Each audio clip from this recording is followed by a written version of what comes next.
Hey, what's going on, guys? This is Lou. I'm introducing Conrail's Boston and Albany line. It's a HO scale model layout.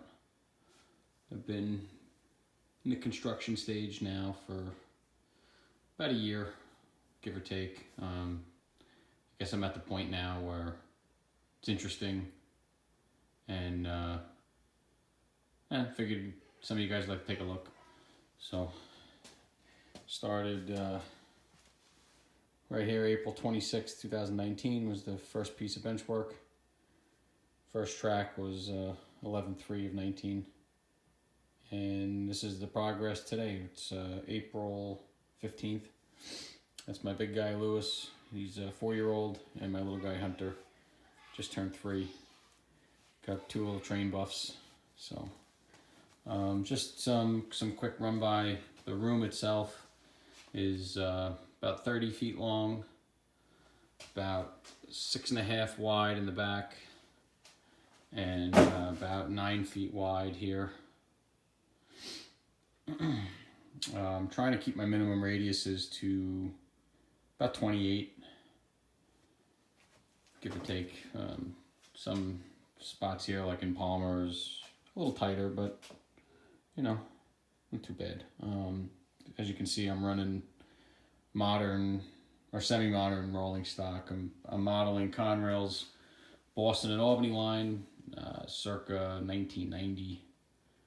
I'm trying to be somewhat prototypical, and I'm hoping that anybody with some knowledge of the line will see some of the areas and kind of get a feel for what's going on. So let me give you a little tour and kind of show you where we're at right now. So as you can see, the place is a mess, and I apologize.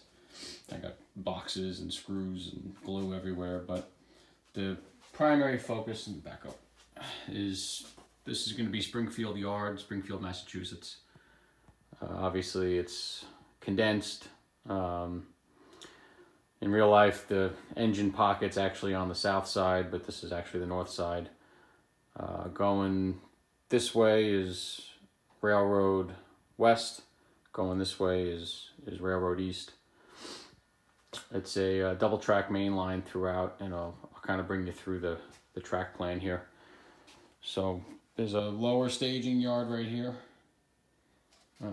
Stub ends around at the wall, and this is basically, just gonna have like 3 or 4 trains staged with power. Eventually, when I'm done, this will all be hidden, so you won't see it, but they always say that there's no such thing as too much storage, so I actually need more, but that's another story. So anyway, let's say that you're picking up your train, starting in staging. You'll come out, you'll come through the yard, you'll pick up the main here, heading eastbound, come around through Springfield. As you exit, this is going to be the Route 5 overpass, the flood embankment here, and then the Connecticut River with the Connecticut River bridges. In real life, there's probably I think there's 8 or 9 spans, but I have 2, and it took me long enough to build and paint these, so 2 is plenty. But you'll come across, this is going to be the Con River Line Diamond, and this will eventually be Springfield passenger station right in here. Again, I'm kind of narrow. I'm only 12 inches wide right here, so it's going to be condensed. There'll probably be an Amtrak train parked over there, and then the main line is going to split here, and this is all going to be hidden where these trains are parked right now. As it goes around the back, it's going to be a return loop, and as it comes out over here, this is going to be Palmer, Massachusetts, which is the interchange with either the Central Vermont or New England Central, depending on the time. I think New England Central didn't take over till 95, so I may have a little New England Central, maybe a Jeep 9 or something sitting here for interchange. But, you know, you can kind of get an idea for it. I got my interchange track here, the diamond. I really wanted to do a double track diamond. I think they pulled the second track out in, I think 86 or 87. So right now, today, it kind of actually looks almost exactly like this. The station's going to be right over here somewhere, and then the diamond. So I thought it looked pretty cool. I mean, I'm kind of limited on space, so you get the idea. But anyway, so you come through Palmer and come around, come back over the Connecticut River, back through Springfield, come around. This is eventually this is going to be a little intermodal yard here for some trailers and some stacks. You didn't really see a lot of double stacks on the Boston line because of the clearances at State Line Tunnel. So some guys with more knowledge than me say that if you stacked a smaller container and then a high cube, that they would make the tunnel. So again, I have stacks. Actually, probably have too many, but I have a lot of bigger containers, so not quite prototypical. But you know, you'll get the idea. So you'll leave Springfield here on the main. These are the two tracks, and you start the hill. And this was a fun construction project going up the hill to the upper level. Kind of comes under, pops out over here. This is going to be kind of the heart of the Berkshires from here on out, and I'm hoping to eventually fill this in with a lot of foam with some steep drop-offs. There's a pretty iconic spot called the Chute, which is right through like S-curves through the cuts and stuff, so that's what I'm going to kind of go for over here. I'll see if I can bring it down to the tracks and up. Comes up, follows around. It's a roughly 3% grade, just under 3 coming out of the yard, and then as it hits the helix right here, it flattens to about 2%, and then comes around and pretty much maintains 2% up here to Westfield Junction. So my normal train is about 22 cars. That's what it'll fit in the staging yard with power, and I can run 2 6-axle diesels. They pull the grade, but anybody familiar with the Boston line knows that it was always 3 or 4, you know, big GEs or even big EMDs on pretty much every train unless they had SD80 Max. So I have no problem running 3 or 4 engines. I think it looks cool. But yeah, this originally was not going to be a helix. I measured twice and cut 4 times. Did all spline on the lower part of the helix right up to about here. And then realized that I wasn't even going to be close to kind of where I wanted to be up here. So I knew it was going to be a little lower, but I wasn't quite high enough. And then of course for the rest of the layout, it would have been a mess. So I watched a couple videos and decided to go with a 1.5 turn helix. So the helix kind of picks up right here and then loops around and comes around here. And I actually think it looks pretty cool because, you know, it's going to be a cool scene coming out of the tunnel right here, climbing the grade. You can really be able to get a feel for kind of the mountains and the Berkshires coming over here. And then even from this other room too, which is our living room down here for the kids and stuff. I purposely designed this half wall so that you can view the layout while still giving separation from the kids and you know, guests if we're entertaining or whatever. But it still gives a really cool look. So as you climb up, you know, you leave Springfield, you come up and loop around. You come up to about over here. This is going to be Westfield, Massachusetts. I'm going to try to get the old, actually the old Springfield station is just, I think it's just west of Springfield, but I'll see if I have room for it in here. Maybe not. But as you come around, this is going to be Westfield interlocking up here, which is not exactly prototypical. There was an interlocking there. I don't know how extensive it was, but there's going to be, I'm going to put a little industry in over here on this side. But on this other side, you can see where I cut the plywood right here. There's going to be the big lumber, I don't want to call it a mill, but it's a lumber interchange, which is right there in Westfield. And that's going to be up over here. So that's going to be a cool spot for all my center beams and stuff. So you come through the interlocking, curve around, and then this is going to be the actual town of Westfield. I'm going to probably end up scratch building the Westfield trestle that goes across, I don't know what road that is, but if you're familiar with Westfield, or you Google, you know, Westfield Railroad Bridge, goes right across kind of this open parking lot, which back in the 90s and the 80s used to be a parking lot. Now it's like a park.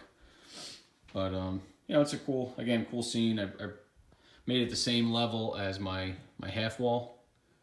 So it's kind of like a bar top / parking lot / I don't know, whatever. But it's gonna be pretty cool.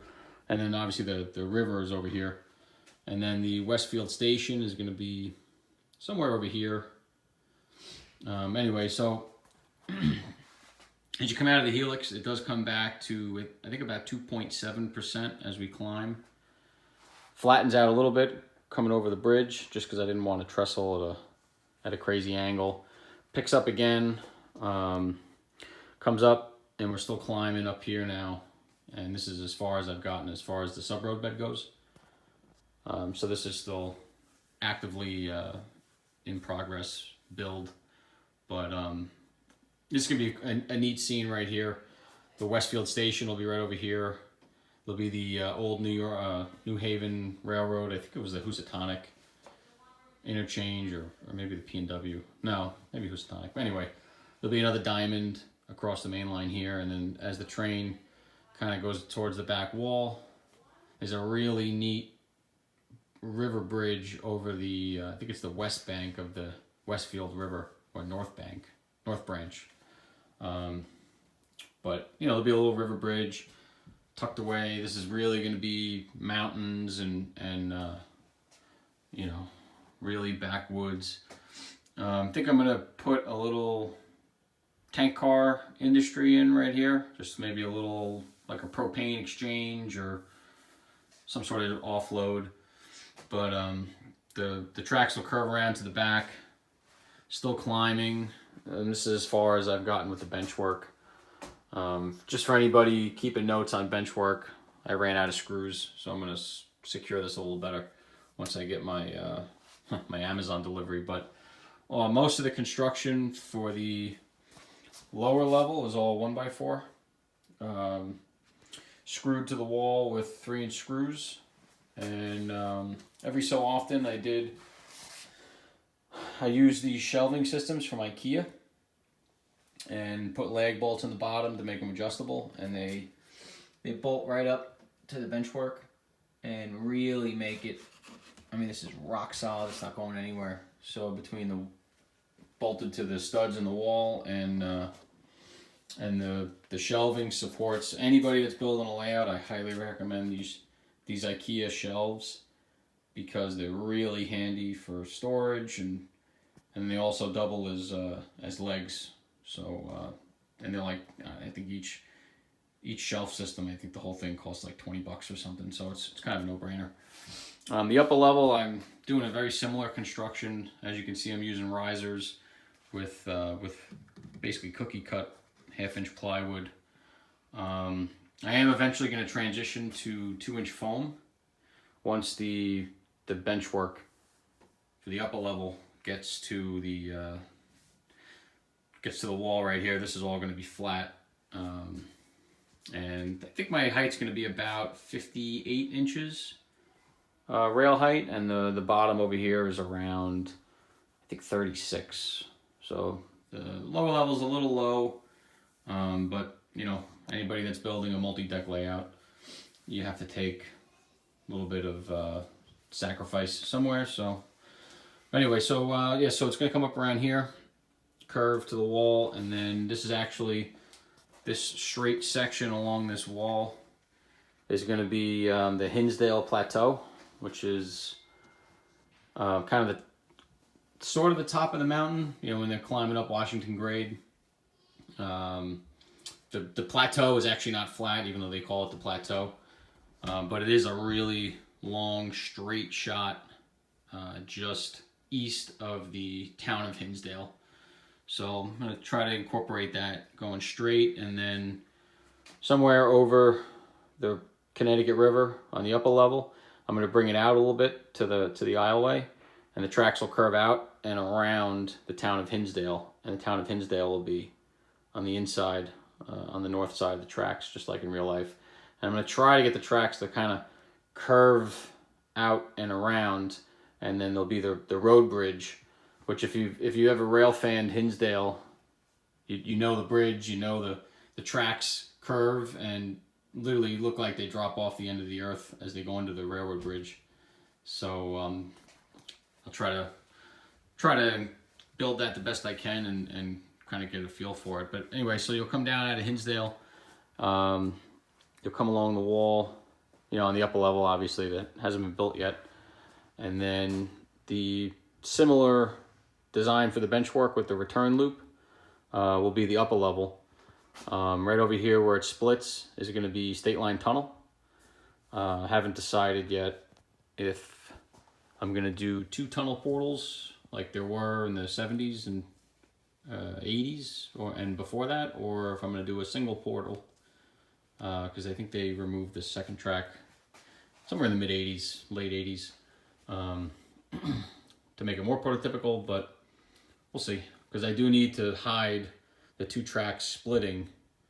You know, it's kind of like here too, you have the two mainline tracks and they split, but I'm gonna have to try to hide that somehow. So anyway, so it'll go around the back and then come back on itself. And again, this is Hinsdale Palmer on the bottom, and as you come out, it'll be the town of Pittsfield, Massachusetts, which will be another little interchange yard. I think Pittsfield was the Housatonic interchange. So there'll be a little transfer yard. You know, again, I think this whole stretch here is only 6.5 feet. So I can't really go nuts. And I'm trying not to, you know, cram too much into a small space. But at the same time, I do want to simulate like you're going somewhere. You know, I do want traffic to have destinations as much as possible. So we'll see. But yeah, so you'll circle back, and then it'll come back on itself, back through, you know, Hinsdale, and then now you'd go downgrade back through Westfield, through here, around the helix, down the hill, and back into Springfield Yard. And then you circle back, and the fun continues. So that's where we're at now. This is the first video I'm doing. I'm hoping to do more, keep everybody updated. You know, I realize that stuff like this is interesting, and plenty of guys like me who are looking for inspiration and guidance. I do not know what I'm doing. This is all kind of seat of my pants, so, you know, I'm not going to pretend like I'm an expert at anything, but you have any questions, always comment. And I do want to give a shout out to two channels that I do follow. One of them is NS Modeler 24. He's on YouTube. He has an amazing Norfolk Southern based layout. A lot of his multi-deck design I incorporated. You know, his lower level is a continuous loop, He has no helix. He has a big peninsula where it climbs up to the upper level, and the upper level is a continuous loop. I mean, I'm not crazy about duck unders and lift bridges, but my original layout plans, actually, I did have an upper level going across and a lift bridge on the bottom, but I decided to go with this. I just felt like it was a little cleaner, but his layout is amazing. His upper level, to me, is one of the most beautiful, scenic, just really gives you that mountain feel. So check that out. I don't have any affiliation. I don't know him. He just seems like a cool guy and a good modeler. And the other layout I took a lot of inspiration from was Railfan 220. He models like a BNSF Planes, I think it is, Planes Division. Similar around the wall, similar multi-deck. He has a Nolix design, so he does go from one deck to the other without a helix. Very cool, very similar benchwork style, and again, I've taken a lot of inspiration from him with the width of my benchwork and that sort of thing. So check him out too. Seemed like a really cool guy, awesome modeler, beautiful layout.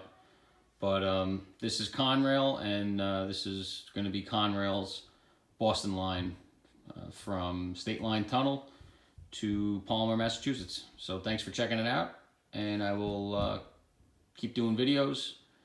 I'll hopefully incorporate my little guys as we go, and they're a big part of this, and it's one of the things that I love doing is that I get to do it with them. So I'll catch you back on the next one.